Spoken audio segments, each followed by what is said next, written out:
Good morning, everybody. How's everybody doing? Had Tony's friend stop by, and I'd been promising to making him a peach cobbler. So I asked him, I said, how long are you going to be around? He said, a little while. I said, well, I'm going to make you a peach cobbler and film it. This is one of my very favorite recipes. It's called Amish peach cobbler, and my Aunt Betty in Ohio gave this to me. So what we're going to do, we're just going to get started real quick here. I'm using a jar of peaches. I use this whole jar, but you got to drain it off. So I'm going to go ahead and open it up here, and might have to get help opening that thing up. Hang on a minute.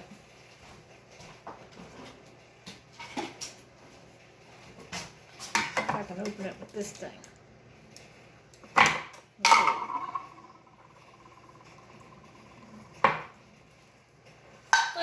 There it goes. Wow, that was a hard one. Alright, now I'm just going to go ahead and pour my peaches into this little strainer here. So you can kind of see, and I'm going to just let this sit over here and strain. And in the meantime, we're going to cook it in this foil pan, since I'm going to give this away. And you take a stick of butter, drop it in this pan, and we're going to stick this in the oven while the oven's preheating, and this butter's going to melt. So just go ahead and stick that in there and do that, and then I'm going to get all the other ingredients out. Alright, y'all. The butter's melted in the pan. I pulled it out, set it on top of the stove. Now we're going to mix up our batter.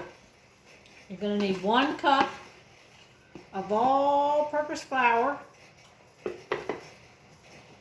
1 cup of sugar,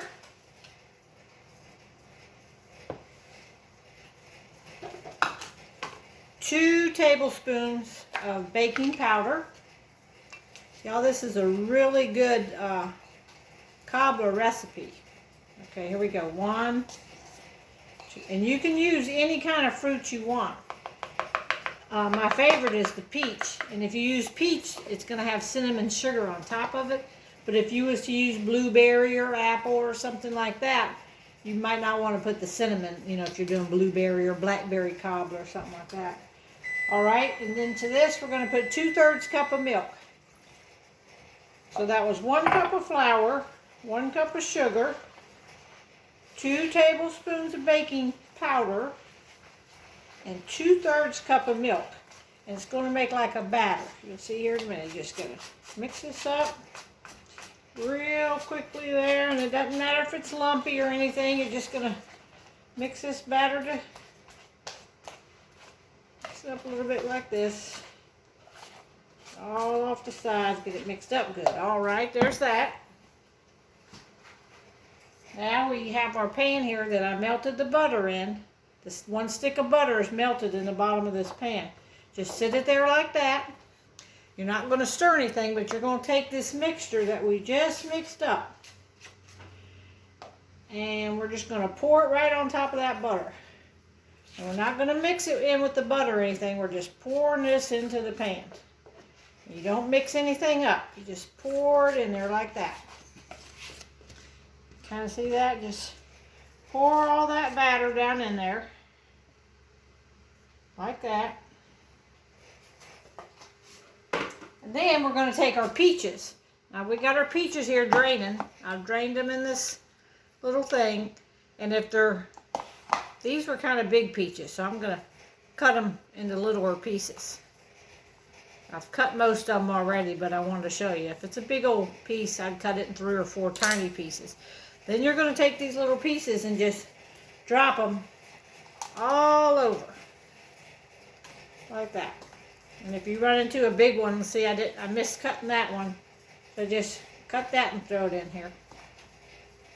Just cut it and just drop them in all over the top of this thing here. Drop them in like that.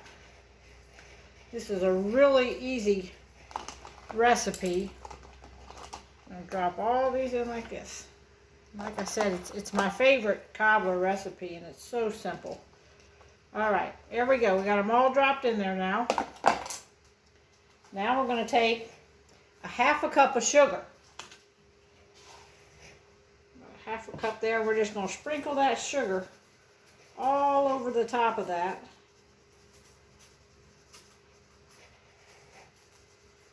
That's probably good. And then we're going to take cinnamon, sprinkle cinnamon on top of that. Just a sprinkle. Kind of see what it looks like. You don't want to overpower it with your cinnamon. Now we're going to bake it. Let's see. We're going to bake it in 350-degree oven. It says 30 to 40 minutes. So just kind of look at it and see how it's doing. So I'm going to put this in the oven and come right back to you then. All right, y'all. I'm back and just got this out of the oven. So I'm going to try to zoom in here. Let y'all see what that looks like. Now again, this is Amish peach cobbler. And there you have it. I ended up cooking it about 35 minutes. So this is how it turned out, and I know it's going to be good. Talk to y'all later.